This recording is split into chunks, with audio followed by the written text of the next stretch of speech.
भाजप आणि काँग्रेस या दोन्हीही पक्षाच्या याद्या जाहीर झालेल्या आहेत आणि या पहिल्याच यादीमध्ये भोकर मतदारसंघामध्ये आपण पाहतोय काँग्रेसकडून तिरुपती कोंढेकर आणि इकडे भाजपकडून अशोक चव्हाण यांच्या कन्या श्रीजया चव्हाण या निवडणुकीमध्ये खरं तर एकमेकांसमोर उभे राहिले आहेत। आता प्रश्न असा आहे की हा मतदारसंघ जो आहे हा पारंपरिक काँग्रेसचा मतदारसंघ आहे आणि मग पारंपरिक काँग्रेसची जी मते आहेत ही खरं तर चव्हाण घराण्याशी रिलेटेड राहिलेली आहेत। चव्हाण घराण्यावर प्रचंड प्रेम या मतदारसंघाने केलेलं आहे। ते प्रेम कायम राहणार का? कारण आता आपण पाहतोय की अशोक चव्हाण साहेब हे भाजपमध्ये गेलेले आहेत आणि भाजपमध्ये गेल्यामुळे आता काँग्रेस आणि भाजप हे दोन्ही पक्ष आमने-सामने आलेले आहेत आणि अशा प्रसंगी जो काही मतदारसंघ गेल्या 15-20 वर्षापासून चव्हाण घराण्याच्या ताब्यामध्ये होता, आता हा मतदारसंघ त्यांच्या ताब्यात पुन्हा जाईल का? श्रीजया चव्हाण यांचा या मतदारसंघात विजय होईल का? हे आव्हान खरं तर अशोक चव्हाण साहेब पेलवतील का किंवा पारंपरिक चव्हाण घराण्यांचा हा मतदारसंघ कायम चव्हाण घराण्याकडे ठेवण्यामध्ये अशोक चव्हाण साहेब यशस्वी होतील का? पाहूयात या व्हिडिओच्या माध्यमातून। नमस्कार, मी डॉक्टर नागराज मगरे, शब्दयोद्धा लाईव्ह मध्ये आपल्या सर्वांचं मनपूर्वक स्वागत। नांदेड लोकसभा मतदारसंघातील हा खरं तर भोकर विधानसभा मतदारसंघ आहे आणि या भोकर विधानसभा मतदारसंघामध्ये गेली 15 वर्ष ते 20 वर्षापासून आणि मधील काही जर वर्ष सोडले तर 1952च्या नंतर 2 टर्म सोडल्या तर या मतदारसंघामध्ये चव्हाण घराण्यांचे वर्चस्व आहे। या मतदारसंघामधून शंकरराव चव्हाण हे अशोकराव चव्हाणांचे वडील होते, माजी गृहमंत्री असलेले आणि एक मोठे काँग्रेसचे नेते असलेले शंकरराव चव्हाण या मतदारसंघातून त्यांनी प्रतिनिधित्व केलेले आहे। त्यांच्यानंतर त्यांचे सुपुत्र अर्थात माजी मुख्यमंत्री महसूल मंत्री राहिलेले अशोकराव चव्हाण साहेब देखील या मतदारसंघामध्ये त्यांनी देखील या मतदारसंघाचं प्रतिनिधित्व केलं। त्यांच्यानंतर त्यांच्या पत्नी अमिता चव्हाण यांनी देखील या मतदारसंघाचं नेतृत्व केलेलं आहे आणि आता खरं तर त्यांच्या कन्या ह्या नव्यानं पहिल्यांदाच निवडणुकीमध्ये उतरत आहेत आणि चव्हाण घराण्याकडे असलेला हा मतदारसंघ, चव्हाण घराण्यांचा हा पारंपरिक मतदारसंघ पुन्हा एकदा त्यांच्या ताब्यामध्ये येईल का? कारण आजचं गणित जे वेगळं आहे, कारण आता अशोक चव्हाण साहेब हे भाजपमध्ये गेलेले आहेत आणि भाजपमध्ये गेल्यामुळे आज तरी या मतदारसंघामध्ये जो मतदार होता तो चव्हाण घराण्याचा होता का काँग्रेसचा होता हे निवडणुकीच्या नंतर समजणार आहे। जर चव्हाण साहेबांच्या कन्या या मतदारसंघातून निवडून आल्या तर समजून घ्यायचं की हा मतदारसंघ जो आहे पारंपरिक हा चव्हाण घराण्याचा होता तर काँग्रेसचा नव्हता आणि जर काँग्रेसचे उमेदवार या ठिकाणी तिरुपती कोंढेकर निवडून आले तर समजून घ्यायचं की हा मतदारसंघ जो आहे पारंपरिक काँग्रेसचाच आहे, हा कोणाच्याही घराण्याच्या पाठीमागे उभा राहणार नाही हे देखील सिद्ध होणार आहे। नेमकं काय होणार आहे आणि याच्या आधी काय झालेलं होतं आपण हे पाहत असताना सुरुवातीला बघूया की या मतदारसंघामध्ये किती तालुके येतात। नांदेड जिल्ह्यातील हा मतदारसंघ आहे आणि नांदेड लोकसभेतील हा मतदारसंघ आहे आणि या मतदारसंघामध्ये खरं तर अर्धापूर, मुदखेड आणि भोकर या 3 तालुक्याचा समावेश होतो। मोठा असा हा विस्तृत असा मतदारसंघ आहे आणि या मतदारसंघामध्ये 2019च्या निवडणुकीमध्ये अशोकराव चव्हाण यांनी खरं तर काँग्रेसकडून निवडणूक लढवली होती आणि ते या मतदारसंघातून निवडून आलेले होते। लगातार 3 वेळा चव्हाण घराण्यांचे उमेदवार आणि काँग्रेसचे उमेदवार अर्थातच अशोक चव्हाण साहेब 2019ला, 2014ला अमिता अशोक चव्हाण आणि त्याच्या आधी 2009ला अशोक चव्हाण साहेब या मतदारसंघातून सलग 3 वेळा काँग्रेसच्या ताब्यात हा मतदारसंघ राहिलेला आहे आणि विशेषतः हे काँग्रेसच्या ताब्यात तर आहेच आहे परंतु चव्हाण घराण्याच्या देखील ताब्यामध्ये हा मतदारसंघ राहिलेला आहे। 2004ची निवडणूक जर आपण पाहिली तर बापूसाहेब गोरठेकर राष्ट्रवादी काँग्रेसकडून इथे विजयी झालेले होते। 1999च्या निवडणुकीमध्ये गोरठेकर परिवाराचाच अपक्ष उमेदवार या मतदारसंघातून निवडून आलेले होते आणि 1995ला मात्र डॉक्टर माधव किन्हाळकर या मतदारसंघातून निवडून आलेले होते। इथे 2 वेळा म्हणजे माधव किन्हाळकर आणि गोरठेकर साहेब सोडले तर बऱ्याच वेळा आपण पाहतो या मतदारसंघामध्ये चव्हाण घराण्याचं वर्चस्व हे आपल्याला दिसून येते। याच्या आधी 1978च्या दरम्यान ज्या निवडणुका झाल्या त्या निवडणुकीमध्ये आपण पाहतोय की शंकरराव चव्हाण या मतदारसंघातून निवडून गेलेले आहेत। एकूणच काय तर हा मतदारसंघ जो आहे हा खरा काँग्रेसचा बालेकिल्ला आहे, त्यातल्या त्यात चव्हाण घराण्याचा देखील बालेकिल्ला आहे आणि म्हणून या मतदारसंघामध्ये पुन्हा चव्हाण घराण्याचं प्रतिनिधित्व करण्यासाठी नव्याने चौथी पिढी या राजकारणामध्ये येत आहे आणि चौथी पिढी म्हणजे अर्थातच अशोक चव्हाण यांच्या कन्या श्रीजया चव्हाण या मतदारसंघामधून निवडणूक भाजपच्या कमळावर त्या निवडणूक लढणार आहेत आणि मग या मतदारसंघामध्ये पुन्हा एकदा चव्हाण घराणे आपला प्रभाव टाकणार आहे का? त्यांचं जे काही हा मतदारसंघ गेल्या 3 निवडणुकीमध्ये चव्हाण घराण्यांनी आपल्याकडे ठेवलेला आहे तो कायम आपल्याकडे ठेवतील का पुन्हा काँग्रेस या मतदारसंघामध्ये निवडून येणार आहे हे देखील पाहण्यासारखं असणार आहे। लगातार 3 वेळा काँग्रेसचा उमेदवार या मतदारसंघामध्ये निवडून आलेला आहे। आता मात्र या मतदारसंघाचं गणित आता आपण पाहतोय हे बदललेलं आहे कारण या निवडणुकीमध्ये 2024च्या या विधानसभेच्या निवडणुकीमध्ये जे गणित 2019ला होतं ते गणित आता राहिलेलं नाही.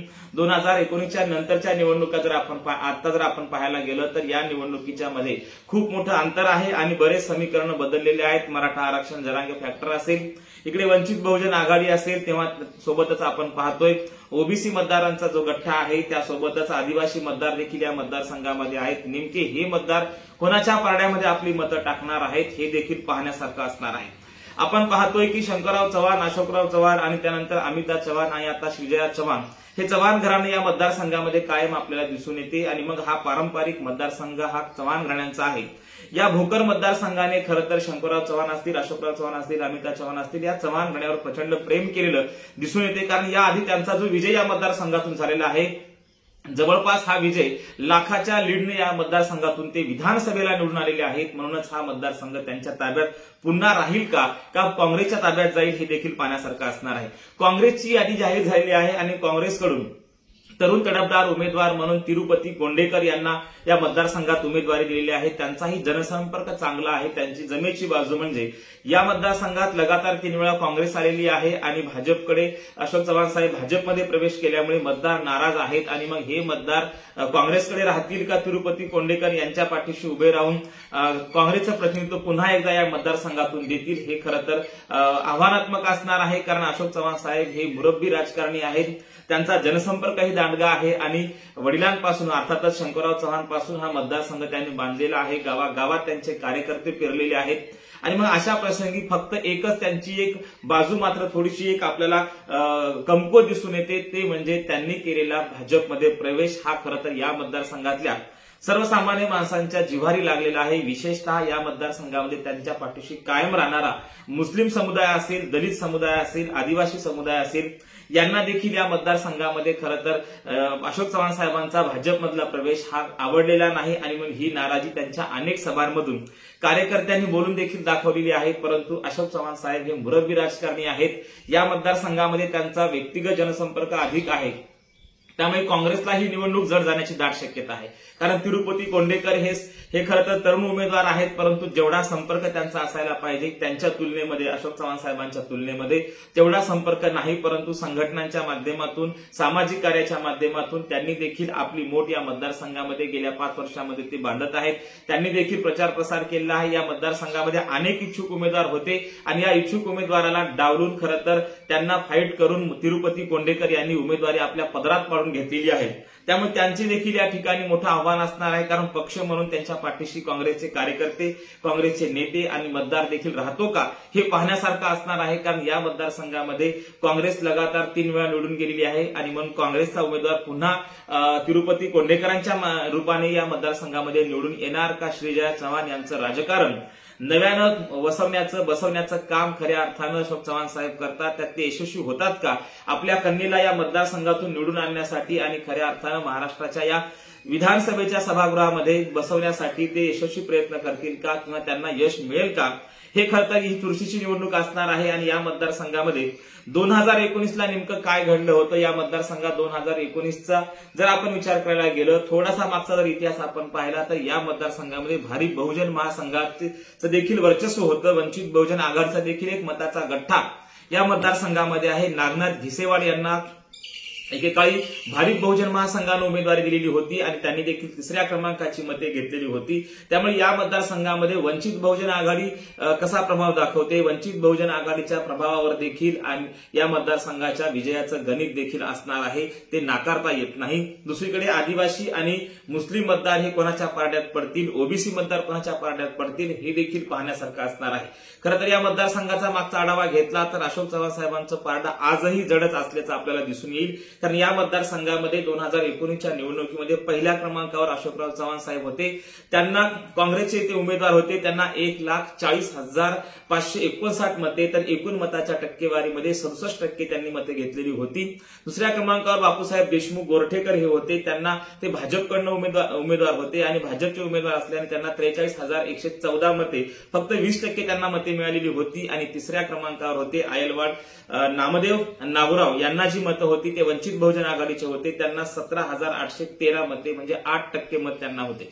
आता या 3ही क्रमांकाची जर मतं आपण पाहिली तर एक आपल्या लक्षात येईल की दोन उमेदवारांची अर्थात भाजप आणि वंचित बहुजन आघाडीच्या उमेदवारांच्या मतांची गोळाबेरीज केली तरी अशोक चव्हाण साहेबांच्या मता इतकी बेरीज होत नाही। याचा अर्थ या मतदारसंघामध्ये रेकॉर्ड ब्रेक मते खरं तर अशोक चव्हाण साहेबांना मागच्या निवडणुकीमध्ये मतदारांनी दिलेली होती। 97,445 मताच्या लीडने ते या मतदारसंघामध्ये निवडून आलेले होते। जवळपास आपण असं गृहीत धरू की 97,445 मते म्हणजे खूप मते आहेत। एवढी लीड खरं तर या दोन्ही पक्षांना कापता येईल का किंवा हा विजयाचा रथ ते त्यांचा थांबवू शकतील का? पण याच्यात एकच मात्र बाजू आहे, त्यांचा भाजपमधला प्रवेश त्यांच्या कार्यकर्त्यांच्या जिव्हारी लागलेला आहे। कार्यकर्ते नाराजी दाखवत आहेत, परंतु हे जरी असं असलं तरी 1,40,559 मते जर आपण गृहीत धरली तरी या मतदारसंघामध्ये अशोक चव्हाण साहेबांचा प्रभाव हा दिसून येतो। कारण नाराज मते जरी 50% जरी मते आपल्यापासून दूर गेली तरीही त्यांचा विजय हा या मतदारसंघामध्ये निश्चित मानला जातोय। एकीकडे आपण पाहतोय मीडिया चर्चा करत आहे की या मतदारसंघामधून अशोक चव्हाण साहेबांच्या कन्येला आव्हान काँग्रेस देऊ शकते किंवा वंचित बहुजन आघाडी देऊ शकते, परंतु या मतदारसंघामध्ये पारंपरिक मते ही चव्हाण घराण्यांची आहेत, पारंपरिक मते ही काँग्रेसची आहेत। जरी निम्मी मतं जरी नाराज मध्ये गेली तरी निम्मी मतं हे चव्हाण साहेबांच्या पारड्यामध्ये आजही आहेत आणि काही भाजपची मते, काही ओबीसी समुदायाची भाजपला मिळणारी मते आणि इतर समुदायाची मते यामध्ये श्रीजय चव्हाण यांचा विजय हा सुखकर होऊ शकतो। परंतु वंचित बहुजन आघाडी नेमका प्रभाव या मतदारसंघामध्ये कसा दाखवते याच्यावर त्यांच्या विजयाचं गणित अवलंबून असणार आहे। इकडे आपण पाहतोय काँग्रेसचे तिरुपती कोंढेकर आणि इतर संघटना त्यांना मदत करत आहेत, त्यामुळे काँग्रेस देखील आपला हा बालेकिल्ला राखण्यासाठी पुढे आलेली आहे आणि मग या मतदारसंघामध्ये नेमकं काय घडणार आहे हे पाहण्यासारखं असणार आहे। आदिवासी असतील, दलित असतील, इथे मुस्लिम मतदार आहे, या सर्व मतदारांचा मतांचा गठ्ठा जर काँग्रेसच्या पारड्यामध्ये पडला तर या ठिकाणी भाजपला ही निवडणूक जड जाऊ शकते। परंतु मतांचं गणित पाहायला गेलं, मागच्या वेळेचं गणित आणि आताचं गणित लावायला गेलं तर चव्हाण साहेबांकडे एक मताचा गठ्ठा, एक निर्णायक गठ्ठा त्यांच्याकडे आहे। त्यामुळे त्यांच्या कन्येचा अर्थात श्रीजय चव्हाणांच्या विजयाचं गणित हे सोपं होण्याची दाट शक्यता आहे। जर या मतदारसंघामध्ये वंचितनं अधिक मते घेतली तर या मतदारसंघामध्ये काँग्रेसला पुन्हा पराभवाला समोर जावं लागेल आणि परत बीजेपीच्या उमेदवाराला। अर्थातच या मतदारसंघात देखील वंचितचा प्रभाव किती असणार आहे, जरांगे फॅक्टर किती चालणार आहे, या दोन्ही फॅक्टरचा प्रभाव कसा पडणार आहे याच्यावरच श्रीजय चव्हाण यांच्या विजयाचं गणित लागणार आहे। धन्यवाद।